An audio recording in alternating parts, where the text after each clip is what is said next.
Bom, eu vou voltar aqui um pouquinho, esse PDF, para a gente voltar no eclipse solar. Para vocês verem o mapinha do nosso eclipse solar. Ó, esse aqui é o mapa do eclipse, tá? Esse é o céu do nosso eclipse, do primeiro, do dia 14. Então, a gente tem aqui junto, dá para ver, né? Tá todo mundo vendo. A gente tem junto Mercúrio, Lua e Sol. O Marte está um pouco distante, tá? O Marte já não está tão próximo aqui, mas o Mercúrio, o Sol e a Lua, eles estão bem grudadinhos aqui. Opostos a ele, nós temos aqui um Quirón, e numa quadratura bem aberta. O que é uma quadratura bem aberta? É um aspecto que tem grau grande, mas que a gente vai olhar, é o Plutão. A guerra aconteceu porque esse Marte estava um pouquinho mais para trás aqui, essa semana, e fez uma quadratura perfeita com esse Plutão.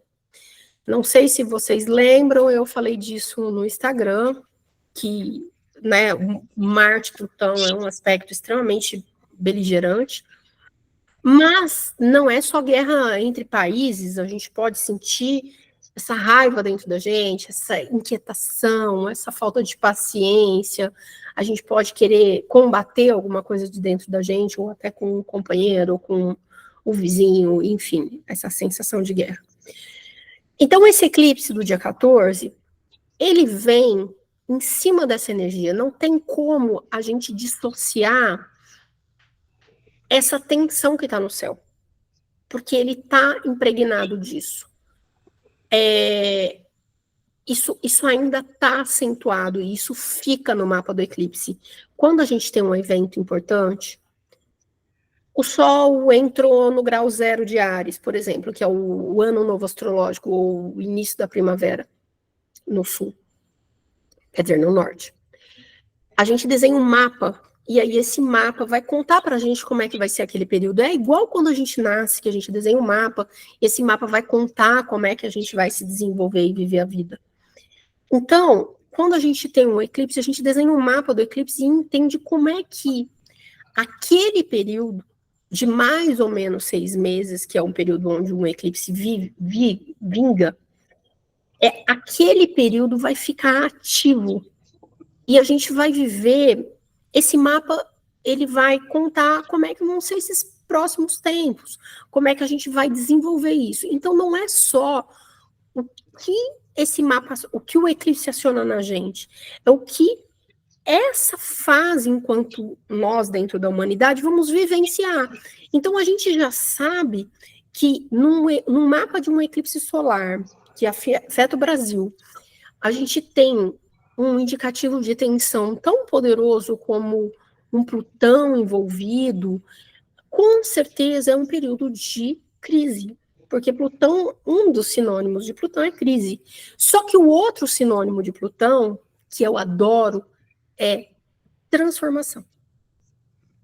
Então, a gente tem que pensar assim, a crise, ela vai acontecer, ela já está acontecendo, né? A gente está vendo, por exemplo, o Sul, uma calamidade horrorosa, a gente está vendo, eu não sei onde todas vocês moram, mas a minha cidade está passando dos 40 graus toda hora, é um calor desumano, é uma seca.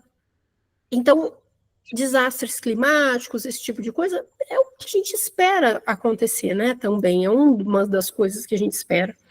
Mas a crise, ela é uma oportunidade de transformação. Então, voltando lá na pergunta da Ângela, a gente só evolui porque está desconfortável. 1% da população, 1% da população olha e fala assim, minha vida está ótima, o que eu quero mudar agora e melhorar? É 1% da população. Quem, né, faz isso quase? Quase ninguém. Ou, talvez vocês que estão aqui, porque vocês já estão entendendo que a gente precisa evoluir, já está trabalhando isso, mas a grande maioria das pessoas, elas só vão sair em busca de uma melhora em alguma coisa a partir de uma crise, a partir de uma dor. É aquele ditado antigo, eu tenho um tio que gostava de falar isso em italiano, mas que era, você aprende na amor ou na dor? E a maioria só aprende na dor, né? Isso é clássico. Então, a gente vai vivenciar as crises, vai, ok? Mas o que eu posso fazer de melhor? Então, agora é o momento em que vocês entendem que no coletivo não tem como a gente fugir de uma crise, porque isso já está estampado no mapa. Se você olhar, você não precisa entender de astrologia, embora muito a essa altura você já entenda algumas coisas, para vocês verem, olha quantos pontos vermelhos. A gente tem, aqui a gente tem é muito aberto, mas é um T-square, então é um aspecto onde o ponto focal seria Plutão. E o Plutão é uma transformação. O Plutão é essa coisa do regenerar e do transformar e do mudar. Se você não faz a sua transformação, você não vai conseguir olhar isso. Então, o que vocês vão pensar a hora que a gente for olhar o mapa de vocês? Aonde está acontecendo o eclipse claro, mas olhar também, então nós vamos olhar aqui o grau 21 de Libra, se vocês quiserem anotar para depois a gente procurar no mapa, vocês podem olhar também o oposto aqui, ó, que é entre o grau 17 e o grau 26 do nodo. O nodo tá 26 e 17 tá Quiron. Quiron é essa chavinha, vocês não vão encontrar igual no mapa de vocês, mas a gente vai achar esse ponto. O Quiron é a chavinha que fala sobre as dores, as coisas que a gente precisa transformar, né, para superar as nossas dores.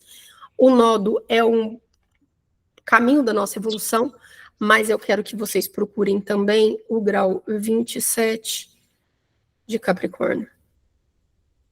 Porque esse grau, na minha opinião, pode abrir uma possibilidade de caminho, tá? A gente vai falar disso com mais calma na hora que a gente entrar nos planetas, nos mapas de vocês. Mas até aí tá tudo bem? Vocês anotaram os pontinhos? A gente depois repete eles, tá? Agora eu vou mostrar para vocês o mapa do eclipse lunar, para vocês entenderem a diferença. Vocês ali viram o Sol e a Lua juntos. E aqui um mapa de lua cheia, né? O Sol de um lado, do outro lado, a Lua, tá?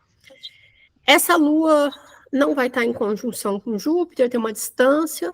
O Sol de novo aqui, ó, chegando já com um Mercúrio bem perto e um Plutão e um Marte bem perto. De novo, o Marte acionado, mais uma vez num outro eclipse.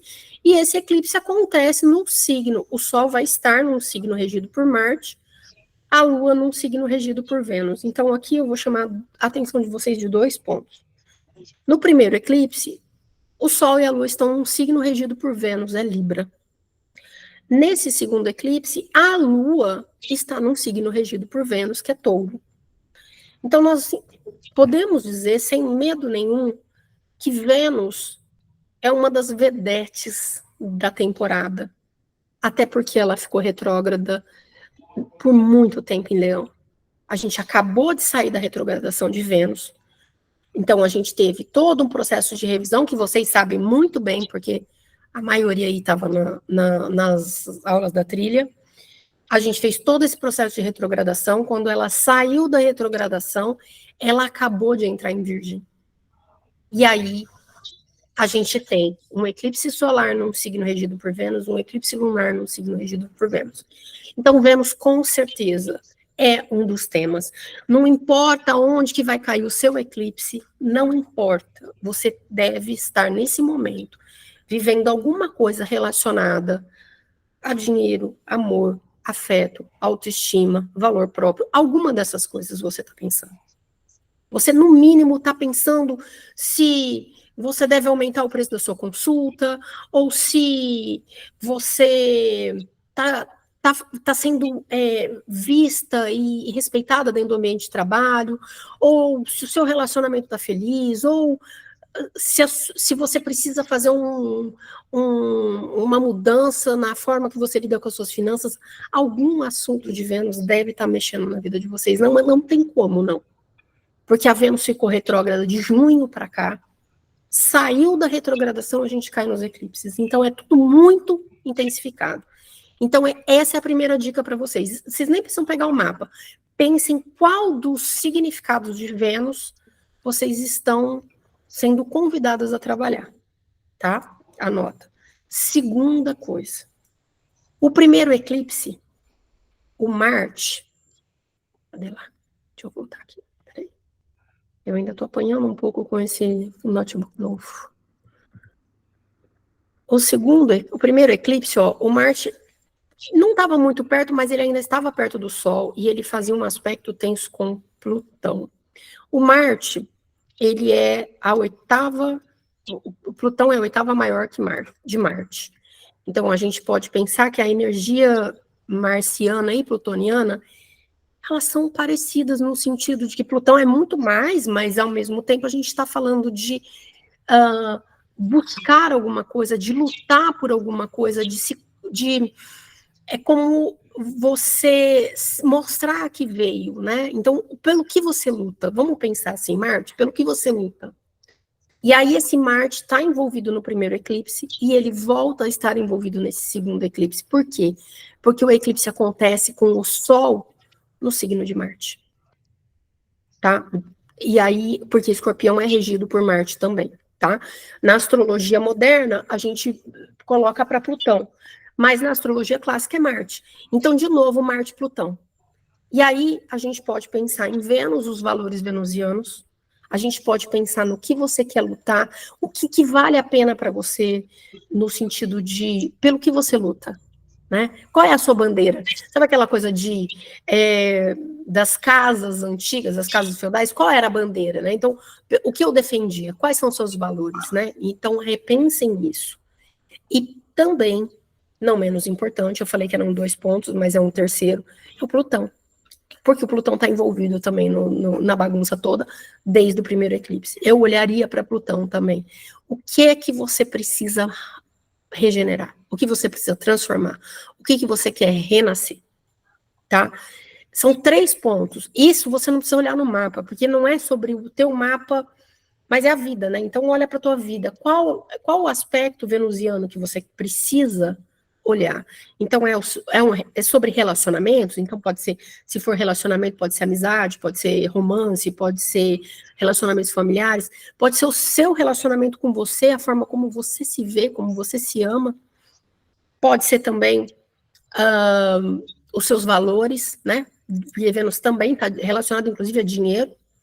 Então, os seus valores, os seus talentos, suas habilidades. Agora, a gente vai olhar Marte. Onde está minha energia vital? Onde está minha vontade de fazer, de mudar, de conquistar? O que eu quero conquistar? Né? O Marte é o guerreiro. O que eu quero conquistar que eu não estou conquistando e que está talvez me deixando frustrada? Olha para isso. E olha para Plutão e pensa, o que tem que mudar e renascer? O que eu tenho que transformar? Aí, a gente pode olhar o mapa de vocês e entender o que está acontecendo, mas se você olhar uma dessas coisas, isso já vai dar uma consciência muito grande de como o eclipse está afetando vocês. Porque isso é global, tá bom? E aí, eu vou falar sobre a última parte, que isso aí é um truque, vai ficar gravado, para vocês entenderem como é que os eclipses funcionam.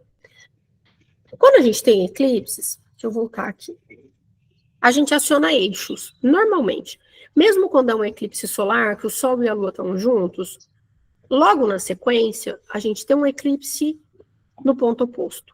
Porque eles acontecem, vamos colocar em pares, mais ou menos. Então, eles acionam eixo. Por que eles acionam eixo? Porque esse negocinho aqui, que parece uma ferradura, que é o nó do norte, tem o exato oposto, que é o nó do sul, que está aqui. Ele não aparece no mapa, mas eu sei que ele está aqui porque ele fica exatamente ao oposto. Se o nó do norte está a 24 de Áries, o nó do sul está a 24 de Libra. Então, opostos. Este nó do norte é o responsável pelos eclipses, porque ele marca o movimento no céu da elíptica, que é onde vai formar o eclipse. Se o nó do norte está aqui, o nó do sul está aqui, os eclipses estão acontecendo nesse eixo. E o que isso importa? Importa porque numa mandala astrológica nós temos 12 casas, sendo que 6 fazem oposição a outras 6. Então, se eu aciono um eixo, eu aciono uma casa e a oposta a ela sempre. No nosso mapa, a mesma coisa. Na nossa vida, a mesma coisa. Situações de contraponto. Então, quando vocês forem olhar o mapa de vocês, vão perceber que o eclipse do dia 28, que é em Touro, ele vem de um eixo que está sendo acionado desde o final de 2021, que é o eixo Touro-Escorpião. Então, a gente teve um eclipse em 2021, 4 em 2022, depois mais um em 2023, a gente vai ter mais um agora. Então, são 7 eclipses no eixo Touro-Escorpião. E agora o eixo está mudando, e aí a gente começa a ter os eclipses de Áries-Libra, que é outro eixo. Por que é interessante vocês entenderem isso? Porque se eles acontecem em eixos, eles acionam 2 casas opostas no mapa de vocês por bastante tempo, por 1 ano ou mais, eles ficam batendo em situações parecidas. Então, aonde você tem Touro e Escorpião, você teve demandas ao longo de 2021, 22, 23. Agora, onde você tem Áries Libra, você começou a ter demanda nesse ano, vai continuar, 2024 vai continuar. Então, você tem uma ideia de ciclo de vida, porque isso é um ciclo, por exemplo, de problemas financeiros, se ele pegar o eixo 2,8, depois problemas de relacionamento, se ele pega o eixo 1,7, pode ser problemas de comunicação, se é um eixo 3,9, ou problemas no âmbito familiar ou profissional, o 4,5, o 4,10, ou problemas com filhos, com criatividade, com projetos de futuro, quando a gente pega o 5,11, e, finalmente, problemas de saúde, quando é no eixo 6,12.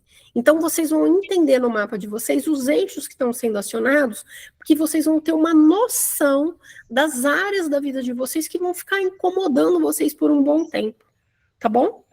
Dá para entender esse conceito? Como não tem tanta gente aqui, dá para a gente entender cada mapa de vocês e mostrar como é que isso vai funcionar, tá bom?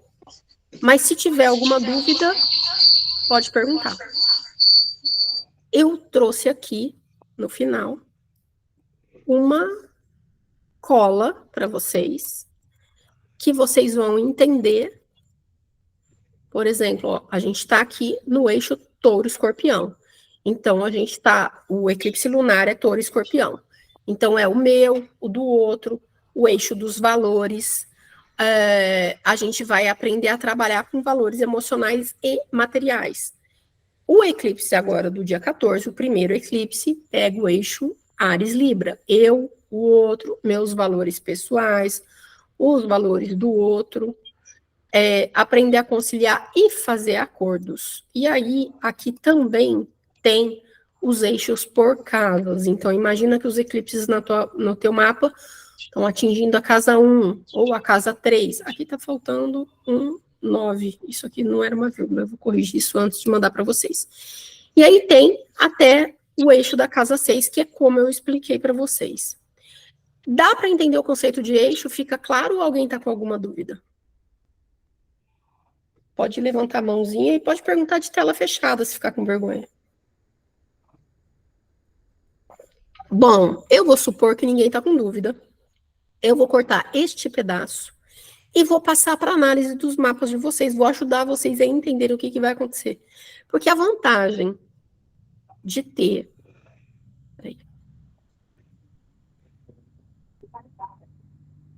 Parar a gravação.